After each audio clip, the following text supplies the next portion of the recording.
Hi, everybody. I'm Wendy Saltzman with the Power Media Agency and your tip of the day. Are you considering having an off-the-record conversation with a member of the media?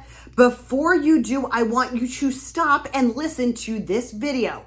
That's because while most journalists will respect off-the-record conversations, you need to make sure you are very careful about what you say so that you don't get tied up and get yourself or your company in trouble. So first and foremost, I want you to think about what is the goal of that off-the-record conversation. Why do you want to speak with the member of the media on background? Now, the reason may be because you're trying to get more information, which is the number one reason you should be having an off-the-record conversation. If you're not exactly certain what the journalist may ask, you want to get additional information, see what sources they are using, who else they're interviewing, that would be a great reason to have a conversation on background. Second of all would be if you want to talk to them about some assumptions you believe they're making that are incorrect. If the journalist has incorrect information, you may want to talk to them on background to make sure they have the correct information.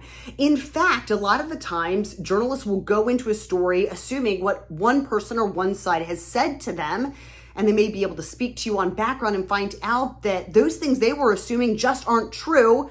And an off-the-record conversation could be successful in making a news story go away. Third is that I want you to make sure that you are not assuming that an off-the-record conversation is actually off the record. Now, most journalists will respect when something is on background, but you want to make sure that you are confirming that and that you are only having an off-the-record conversation with a journalist who you trust. You want to make sure there is a difference between off the record, where no information you say can be used, or not attributable. If it's not attributable, the journalist can actually use the information without attributing it to you. So before you have an off-the-record conversation with a journalist, make sure you are following these guidelines. And thank you for turning to me, Wendy Saltzman, and the Power Media Agency for all of your public speaking, media training, and executive coaching needs.